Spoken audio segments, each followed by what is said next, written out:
Kapag tsinaga mo, binigyan mo ng oras, binigyan mo ng dedication mo, binigay mo ang puso mo, kahit hindi mo maabot ang pangarap mo sa buhay, may mas maaabot kang mas mataas, which is makikilala mo ang sarili mo sa journey.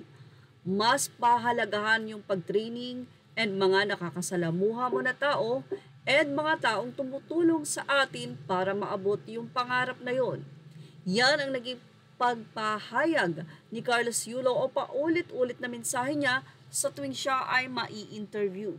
Kaya naman, tignan muli natin ang mga naging komento rito ng mga netizen. Say nila, mas pinipraise niya pa ang ibang tao kaysa sa pamilya niya at the end of his career. Walang taong tatanggap sa kanya kundi pamilya niya pa rin. Narito pa ang naging say ng marami, anila, at ang unang-unang kasama mo sa pag-abot ng mga pangarap mo ay ang pamilya mo. Say pa nila, tama ka Loy, especially if you cut ties with toxic people na humihila sa iyo pababa, kadugo mo o hindi, I forever congratulate you for your achievements for the Philippines. Siyempre, hindi naman lahat ay against kay Kaloy. Say pa ng ilan, nung bata pa ako, napakapasaway ko kaya palaging sermon at palo ako kay tatay at nanay. Sobrang hirap ng buhay namin noon. Pero kahit gano'n ang nangyari nung bata ako, di ako nagtanim ng galit sa kanila. Mas pinili kong tulungan ang aking mga magulang. Say ng isa, baka po naman sa sulok ng puso at isip ni Kaloy, wala na siyang galit. Sabi nga niya, gusto niyang mag-focus sa personal life niya at alam naman ng lahat yung nanay niya ata ang hindi makapagpatawad kay Kaloy to the point na sirain ang anak niya sa mundo. Well, syempre, narito pa ang naging say ng ilan. Anila, wala akong pinapanigan sa kahit sino sa kanila, pero paano pala kung may mga bagay rin tayong hindi pala talaga masyadong alam sa storya ng buhay ni Kaloy. Pwedeng haka-haka ko lang to ha? Pwede rin hindi naman. Kaso kasi kung marunong kang magbasa ng kilos at pananalita ng isang tao, there's something na itinatago ni Kaloy na parang sobrang bigat against sa parents niya. Hindi rin siguro natin maaalis sa sarili natin na nasa kanya ang mali, lalo pat pati ang mga kapatid niya ay may sama ng loob sa kanya.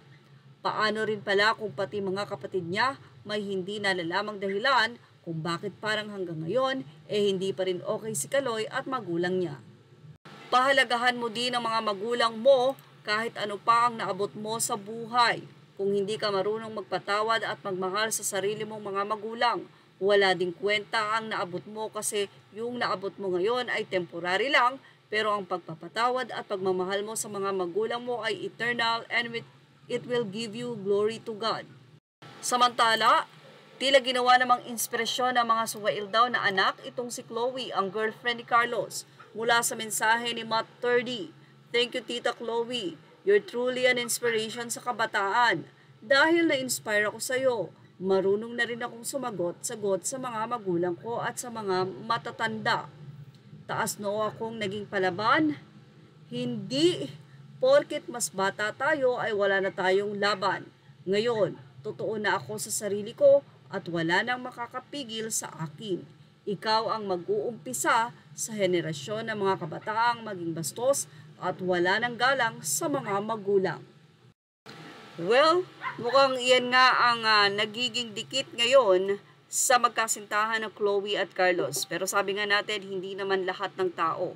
So may Team Chloe, Team Carlos, at may Team Angelica Yulo. Pero syempre, ganun pa man, sa Bible kasi talaga nakalagay doon na igalang mo ang iyong ama at ina.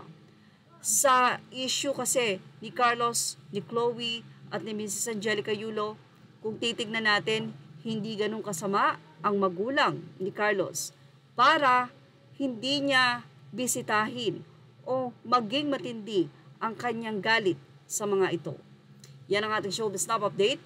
Images are all credit to the rightful owners. Thank you for watching Showbiz Now.